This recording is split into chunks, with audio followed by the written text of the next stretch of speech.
Welcome to Motherhood. I'm Dr. Christina Hibbert, here to help you overcome, to become, and to flourish in this interesting experience we call motherhood. Today we're going to be talking about a topic that's kind of a hot one for moms now, which is homeschooling.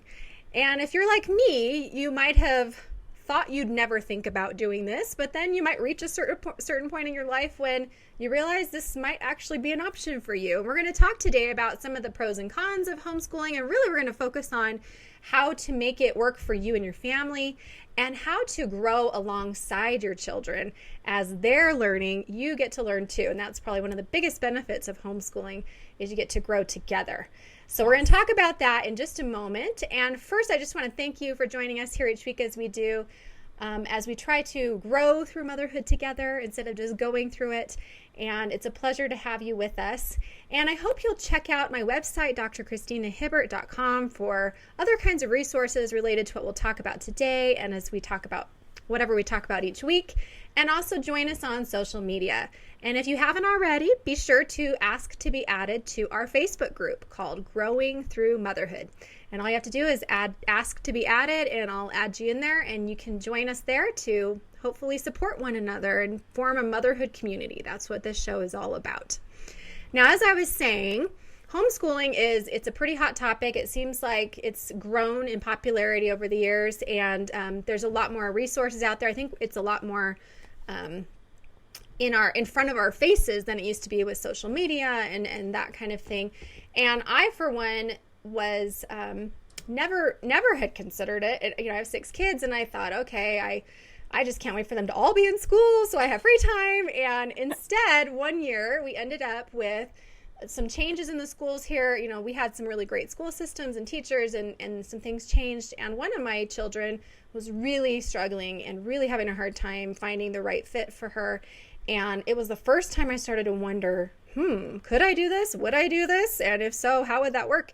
And so, like I said, you might think you're never going to get into this, but it's certainly good for us to all learn more about so that we have our options open for whatever works right for you and your family. So I want to introduce our guest today, Rachel Rainbolt. Welcome to Motherhood, Rachel. Thank you for having me. It's a pleasure, and I'm so grateful that you wanted to talk about this topic because, like I said, I know it's something that a lot of the moms listening to the show, I know we have many moms who are homeschooling, and as I said, I'm sure there are many more who might consider it or move into that realm in the future. So hopefully we can share some insight today on this topic. And first, let me just tell them a little bit more about you, Rachel. So Rachel Rainbolt is a homeschooling and attachment parenting mother of 3. She's got nearly 2 decades of experience working with young children and parents. She has a master's degree in family therapy. She's a featured parenting expert and media advocate on television and radio. She's published author of parenting books, articles, and curricula, and she's also a certified parent educator with her company, Psy.D Parenting. And to learn more about her and what she does, you can visit her website, which is sageparenting.com. And actually, you can learn more about her coaching there. She does homeschool coaching, so you can find that at sageparenting.com/homeschool-coaching. And also, she has a Sage homeschooling book that you can find through sageparenting.com/sage-homeschooling-book. And I will have all these links in the description of the show, so you can also just click on the link in the description of the show. That'll be a lot easier. But some great resources. So thanks for talking to us about this, Rachel. And let's just start by talking about homeschooling, the choice to homeschool. And from your experience working, doing homeschooling yourself and working with other parents in this, what do you find to be some of the biggest questions or obstacles that come when parents are trying to decide, am I going to homeschool or not? How do parents come into this decision, would you say?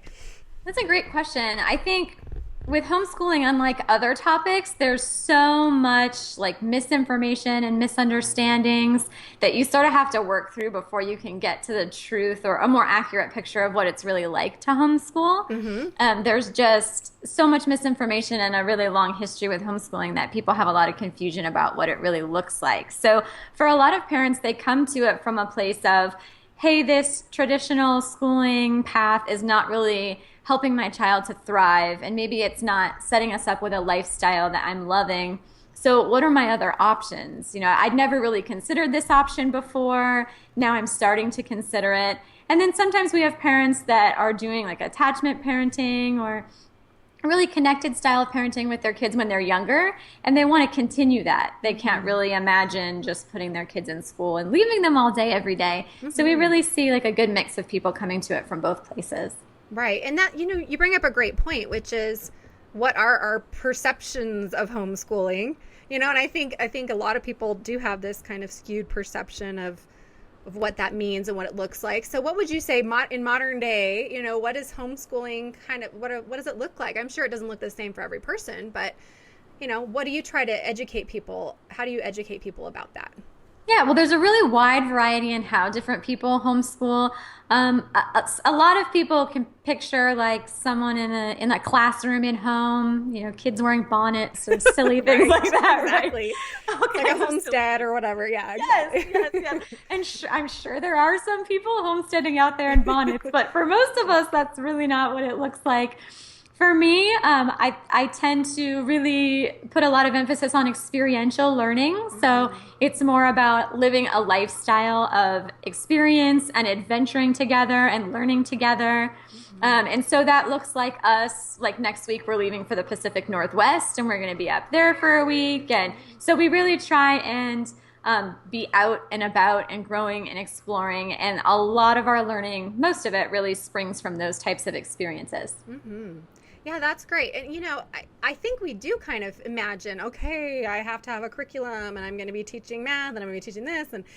And it sounds so stressful and it sounds like you have so much to do. But I love your point. And that's one thing that I've realized lately, having friends who've gone the homeschooling path, is that you do have a lot of flexibility in how you can learn together with your children. And these experiences you're talking about are one of the great benefits. I remember meeting up with some friends, kind of for a business thing, but one of the moms that we were meeting up with, she was homeschooling, so she brought her two sons along, and they got to come hang out. We were at the pool having a business meeting, but they're like laying by the pool, and it's like that's what they got to do for the day. And she takes them to go volunteer, and there's lots of different things they can do because of the flexibility of not having to be in school.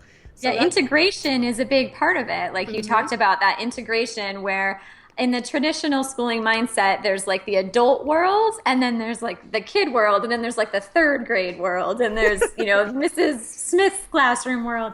And when you're homeschooling, really the entire world is just the world. So my kids sometimes come with me while I teach classes. They help do the accounting for my business to learn math. And how I really help parents to dive into it is to do some soul searching about what type of lifestyle you think your family would thrive in, like what brings you joy, what makes you feel like you're growing as a person, and you can build the education around that. That's a great tip. So figure out, for everybody listening, and this is something for all of us to think about, what kind of lifestyle do you want, and to build around that, and to figure out what you want and what works for you. And again, homeschooling isn't going to look the same for everybody who homeschools, and homeschooling isn't going to work the same for everybody who thinks about it. And, it's maybe not the right option for everybody, but it's definitely good to have our options open. And that all goes back to figuring out what we really want for ourselves and for our kids and for our family. And then going for it, when we're sure of what we want, right?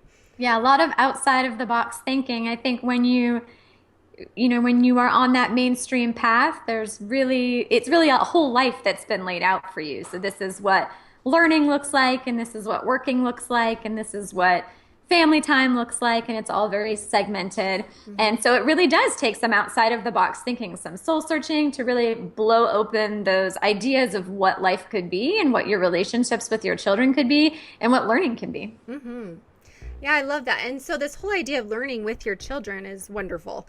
And obviously the experiential part sounds awesome. I've many times thought, now that I have, kids of all ages in all different schools and different schedules and different times and all that, that's another reason why I thought, maybe I should homeschool. But I don't know. I probably get too lazy and not actually stay on top of it. But or they drive me crazy after a while. I'm not sure I could handle it. But still, there is that benefit. But then there is the learning component. I mean, they do still need to learn certain things, right? So how do you you handle that, or how do you kind of coach parents who are starting in with that and feel overwhelmed by that idea of, oh my gosh, it's all in my hands? Yeah, I think a big hurdle for people is, and you mentioned the word already, is that teacher word. So a lot of Yeah. parents have this expectation that they have to be their child's teacher. And this mindset, which comes from traditional public schooling, that you are the receptacle of the world's knowledge, and you have to upload that to all of your children. But that's actually not the way it has to be. I don't really consider myself my children's teacher. If I had to choose a word, I would say more like a guide, but that's just parenting.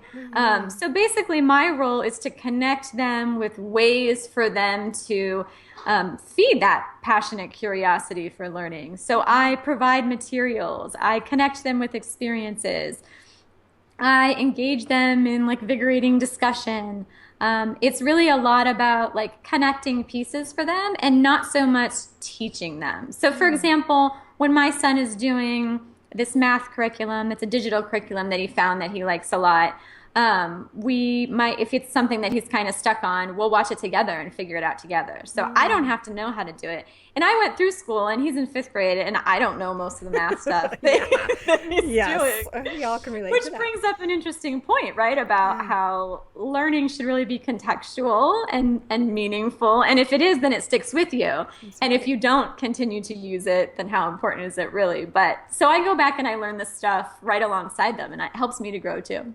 That's great. So you're literally relearning the things that you forgot. Yeah. Like, I know I learned that at some point, but we all can relate to that. Yeah, That's for sure. absolutely. And it makes it all collaborative, which gives them a lot more responsibility and motivation and drive, because I don't, it's not coercive, and I don't pretend to have all of the answers. So if they have a curiosity about something, or they notice a gap in their understanding of something, they are motivated and responsible in finding those answers, and they can use me as one of many resources that they have at their disposal, and we try and figure things out together. Yeah, it sounds fun. And really, it's interesting because you were mentioning this idea of being your child's teacher, and I personally always say that as parents, we are, like, that is one of our main jobs, is to teach our children things. But, I love how you said you're guiding them, you're showing them, you're making things available to them. And that's what we should be doing anyway as parents. So I love that you're just trying to approach it from a more collaborative point of view. And the idea that you don't have to know everything to be able to help your children learn what they need to learn. Yes, it's so true. I mean, you have just as much capacity to learn as your children do. So if it's something you would expect your children to be able to learn, then it can certainly be something that you're able to learn as well. For sure. Hopefully, right? We never stop learning. That's right. That's right. And this is certainly a good way to do that. So for those who are getting, like, let's say we have some listeners right now who are thinking about doing this, and they're a little bit overwhelmed with the idea of, where do I even find a digital math program, or how do I even, how do I even start researching what to do? What would you advise them where to begin?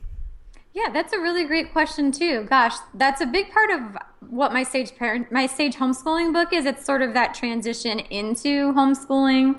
I have also created, I have webinars and challenges and things to help parents launch into it, because that launching tends to be the toughest piece, right? It's that biggest hurdle of getting off that mainstream path, sort of jumping through those bushes and finding a new path to walk. Right. So when I was making that transition, I read a lot of books. I joined a lot of social media groups to tap into that homeschooling tribe and sort of glean some wisdom from other families who've walked that path before me and see what I can figure out from them. Part of it too is that it varies state by state what the requirements are. So that's good to know also. For example, here in California, when we were first starting, we joined a homeschool charter, which helped us figure out which curricula we wanted and helped us to satisfy the legal requirements when we were first starting out, sort of like homeschooling training wheels. Yeah, that's great. That's a great idea. So there are obviously support groups, organizations, like you say, depending on where you live, maybe a charter like that can help you get started too. Yes. And finding that support. We had a show just a couple of weeks ago about finding our support village. And when we need support as moms, it takes a village to raise a mom too, right? To find the people that are in the same situations that we are. And you're exactly, pointing to that right here, that find the other parents that are homeschooling, look what they're doing, look what's worked for them and not worked for them, and find that support as well. And Yeah, and you can see what resonates with you. I think that's a big piece to homeschooling, is because there are so many different shades of it and different flavors of it and different philosophies that different families follow. It's great to just go to a homeschooling meetup and just let your kid play with the other kids and see how the other parents interact with their kids. And you'll notice, and some people call this judgment, but I think judgment gets a real negative connotation, but it can actually be super helpful for our growth and helping us to get to know ourselves and our families, is that you can see things and say, oh, that doesn't feel super right to me, or like would it be the best fit for my kid? What about that? Oh, I love how she did that. I saw how her kid responded, and that was something that I think would work really well for my family. So just being around these other people, you can see what resonates with you and what doesn't, and that can help you to narrow down your focus and set your compass. That's how I like to say it. Set your compass to what your long-term and short-term goals are and how you can move in that direction. I love that. And we should be doing that as parents anyway. Exactly. Exactly. So it's good for us either way. That's great. So wonderful. So we have people maybe thinking of starting. What about this one? What about those parents who are considering homeschooling but are worried about their kids, friendships or social interaction or getting to play sports or stuff like that? I know there's a lot of different options nowadays as far as that goes, right? So tell us about that. Social questions is one. That's the socialization thing is a question that homeschoolers get asked all the time. And it's so funny because the answer I hear consistently from all the homeschoolers is pretty much the same, that it seems so bizarre to us because that forced association of the traditional schooling model is not authentic socialization. So in the I don't only socialize with people who are 33 years old, and I don't only, what I'm saying? Right. Like it's a more natural, authentic socialization that they experience with the actual real world. So instead of preparing them for the real world, they're actually living in the real world. So they are talking to adults, and they are having mentorship relationships with people who are interested in the same things that they are, but they might be farther along down that path. They are dealing with a difficult person, a museum docent, who disagrees with something that, they have to navigate all of that stuff. And all of the friendships that they have through all of the homeschool groups and tribes and villages that we connect with, their friendships are so much more authentic because you get that feedback in real time and you're not stuck together. So if a child is unkind, that doesn't help them climb a social ladder. The other kids just don't want to play with you. The feedback is really instant, and it's more authentic and representative of what relationships are like in the real life. Because if I hopped onto this call and you were super mean to me, I wouldn't want to talk to you again. Yeah, exactly. Whereas in school, if you're partnered with someone and they're mean, you're stuck. They might be really cruel to you. Like studies show that bullying is virtually non-existent in mixed age groups of children. Wow. And that's something that's consistent with what I see a lot too. It just brings out leadership qualities in older children and caretaking instincts. And then the younger ones get all these role models. So socialization tends to be a lot more natural. Yeah. Well, that's such a great point, because obviously when you're going out and you're seeing the world, you're engaging with people all the time. It's just not in the same traditional way. And your kids still have their friends and their friendships, and they can still participate in activities. I mean, I know my kids go to a charter school. It's a junior high school. And we have a lot of kids who are homeschooled that participate in the sports programs through the school. Yeah, absolutely. So you don't have to miss out on even that anymore, right? And there's so many extracurriculars that are outside of schools. Yeah. Like my eldest son is really into music. He plays the ukulele, the guitar, the piano, the drums. He's in a rock band program. He takes private music lessons with a mentor. He gets together for like music competitions and things. So there are all kinds of ways that you can socialize. We have book club that we do once a month with a homeschooling group. We have Hack School, which is like our homeschool adventure club. So there are really all sorts of different ways that you can get that connection and those extracurricular activities. I help teach a Krav Maga class that my 2 children take with me, so all sorts of different things. You're really not limited by the school setting in terms of what extracurriculars you can tap into. If anything, you have more options because there's a limited list at each school. That's right. That's great. So for parents who are thinking about starting this and worried about preparation and being prepared and knowing what to do and having the routine and the schedule, what do you have to say to those parents who are considering? I think that for most families, a period of what a lot of people call deschooling really tends to work out the best, where you take a set period of time, maybe it's a month, where you have no agenda. So you don't try to force anything on your children, and you get to know them and they get to know themselves better. So without everyone controlling when they do what and what they learn and how they learn it, allow them some free time and use some free time to just get to know each other in a more natural setting and in a more natural way, and see what helps each child to thrive, because it's so different from child to child. And then you base your plan moving forward on that. That's a great idea. So not rushing into it, not feeling like, oh my gosh, I have to have this total program set. Because then if you don't do a curricula for one day, you'll never learn how to read. Right, exactly. Well, then you're just moving from one system to another system without actually making the changes that you need. So yeah, and you're right. Your point is so important, you know, that each child is so different. They're going to learn differently. So what works for one might not work for another. And you know, you probably have to get creative as you go along and work with the child's needs and skills and strengths and exactly. And what works for you too. You get to factor in what helps you to thrive as a mother too. Yeah. So for example, I'm more of an extrovert. So I wouldn't do well if I was in the house all day, every day, day after day. That's not really my style. And so I factor that into our learning and how we learn different subjects and where we learn them and with who we learn them. So it is collaborative, and that includes like the parent and what works really well for you. That's great. And that's really important. We talk a lot about that here on the show, you know, taking care of ourselves and self-care. And this goes for homeschooling too. It's a big adventure and it's a big commitment, and you have to be ready yourself and you have to take care of yourself in the process so you don't burn out as well. Exactly. Well, that's great. And so, let me ask you about that, because I'm just curious. So how do you, like, what kind of advice would you give for homeschooling mothers to take care of themselves, to find some time that's for them, you know, so they don't feel like they're always on as, you know, in that homeschool role? Or do you differentiate, or do you just kind of naturally find, you know, your own self-care in the process? Or what would you say? I think one of the biggest advantages to this is that it is a lifestyle and it is collaborative, and you are the role model.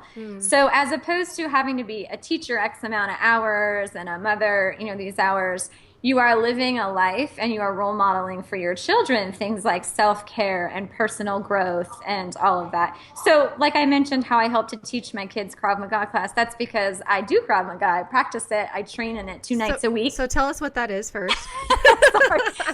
It's sort of like self-defense. Oh, awesome. Okay. So I figured it was something like that, but yeah. It's like combat training, self-defense kind of, which seems uncharacteristic, but it's great physical fitness. Like, so keeping my body healthy and being empowered and helping to protect myself. And so that's like a piece of physical care that I incorporate. Singing is something that I love doing. So I like to, since my sons also are interested in music, we make videos together, like of us where we work on songs, we musically arrange them. You know, that incorporates something that I enjoy doing as well. I take a bath by myself every night. It's like built into our routine. That's great. Like the little things when they're babies, they're in the bath with me. And then as they get older, they are off playing with the brood of boys, and I get to soak in the bath every night. So there are all sorts of different things, but it doesn't feel like a chore. You know, it feels like just a part of our lives, just like they get time to do the things that help to nourish them. I get the same. Right. And I love, this is a really important point for everybody listening. You know, you're talking about role modeling personal growth, role modeling health and self-care and wellness and whatever else we do. And that goes for all of us. I mean, that is an important part, but for you, it sounds like it's such a conscious part of your everyday interactions with your children. Whereas a lot of us moms, I think we are so separated with that we feel like we have to be, quote, taking care of them all the time. And so we can't take care of ourselves. But they do. They still watch and they see us and they see that we're burned out and they see that we're exhausted and they see that we didn't take the bath alone when we needed it, and they learn to do the same. So, you know. Yeah, and learning is the same. So we treat learning the same way that we treat physical fitness or eating healthy or having time to rest. Yeah. It's sort of all the same thing. Like if I'm trying to do something and I don't have the answer, my kids will see me find an answer and practice it and fail and stumble and learn from my mistakes and try again and read a book about it and talk to somebody who knows more about it than me and do some practice of it. Like they see me doing all of those same things. So I get to grow personally, right alongside them while they're using that role model, excuse me, as a template to work through their own growth. Right.